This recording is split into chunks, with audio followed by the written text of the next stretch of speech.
Assalamualaikum warahmatullahi wabarakatuh. Perkenalkan, nama saya Frisco Tigor Pramen Stompul dari kelas 11-7. Pada kesempatan kali ini, saya ingin menjelaskan materi tentang seni musik. Nah, yang pertama itu kita ada pengertian. Pengertian seni musik sendiri itu adalah hasil karya seni berupa bunyi yang dituangkan dalam bentuk lagu ataupun komposisi sebagai ungkapan perasaan dan juga pikiran penciptanya melalui unsur-unsur pokok musik yaitu seperti melodi, irama, harmoni, dan juga bentuk ataupun struktur lagu, serta ekspresi sebagai sumber kesatuan. Nah, next kita ada menurut para ahli. Yang pertama itu adalah menurut Koen Jaraningrat. Menurut Koen Jaraningrat sendiri, musik merupakan bagian dari kesenian yang termasuk salah satu unsur kebudayaan manusia. Sedangkan menurut Ki Hajar Dewantara, seni musik adalah suatu tindakan ataupun aktivitas dari perbuatan yang dilakukan oleh manusia yang bermula dari perasaan. Sedangkan menurut Schopenhauer, musik bukanlah representasi dari kehendak, melainkan kehendak itu sendiri. Selanjutnya di sini kita ada perkembangan seni musik di Asia dan juga Eropa. Perkembangan seni musik di Eropa dan juga Asia memiliki sejarah yang panjang dan juga beragam. Di Eropa, seni musik telah berkembang sejak abad pertengahan, sekitar tahun 400 sampai 1400 Masehi. Pada masa ini, musik sangat dipengaruhi oleh kekuasaan gereja dan notasinya berkembang menjadi musikal repertoire. Sementara yaitu di Asia, seni musik telah berkembang sejak zaman kuno. Di Tiongkok misalnya, alat musik kuno telah ditemukan sejak tahun 433 sebelum Masehi. Selain itu, di Jepang, seni musik tradisional seperti gagaku dan juga shomyo telah berkembang sejak abad ke Masehi. Nah, selanjutnya ada di abad pertengahan. Musik di Eropa pada masa ini sangat dipengaruhi oleh kekuasaan gereja dan juga notasinya berkembang menjadi musikal repertoire. Sedangkan di Renaissance, musik di Eropa pada masa ini mengalami perkembangan yang pesat dengan munculnya komposer-komposer seperti Palestrina dan juga Monteverdi. Sementara di Barok, musik di Eropa pada masa ini ditandai dengan munculnya komposer-komposer seperti Bach, Handel, dan juga Vivaldi. Sedangkan di masa klasik, musik di Eropa pada masa ini ditandai dengan munculnya komposer-komposer seperti Haydn, Mozart, dan juga Beethoven. Sementara itu, di Asia, perkembangan seni musik dapat dibagi menjadi beberapa periode, yaitu zaman kuno. Musik di Asia pada masa ini ditandai dengan munculnya alat-alat musik kuno seperti guqin dan juga pipa. Zaman tengah, musik by Juyi dan Dufu.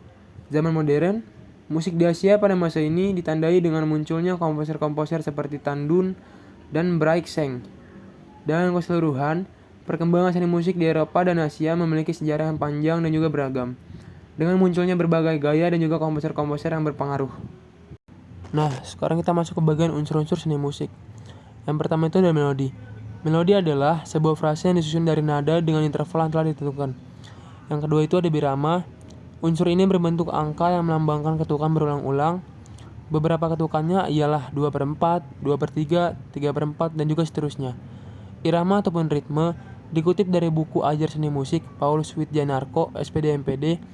Irama umumnya terbentuk dari sekelompok bunyi dan diam dengan bermacam-macam lama waktu atau panjang pendeknya, sehingga akhirnya akan membentuk pola irama yang dapat dirasakan dan juga didengar. Tempo-tempo adalah unsur seni musik yang memiliki fungsi dalam menentukan kecepatan birama lagu.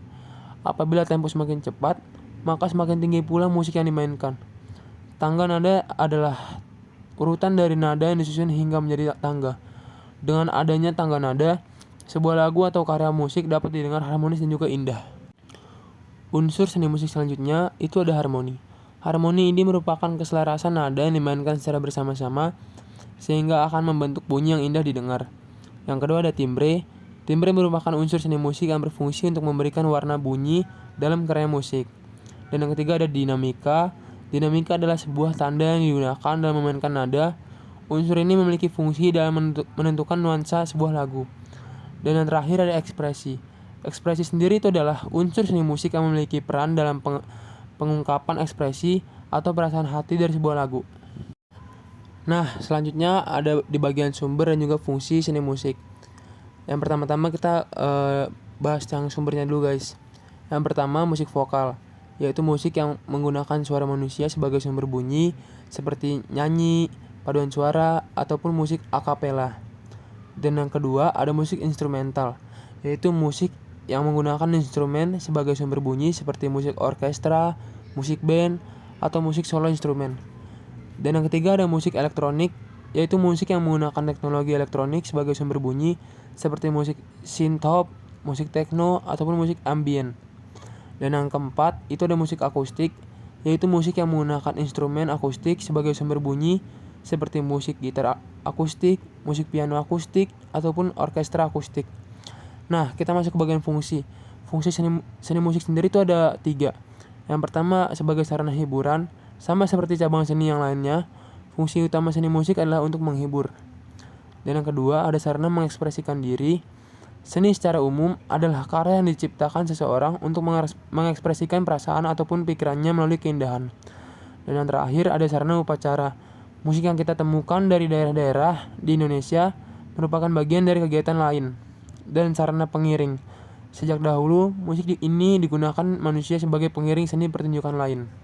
Dan yang terakhir, kita ada jenis-jenis alat musik berdasarkan sumber bunyinya.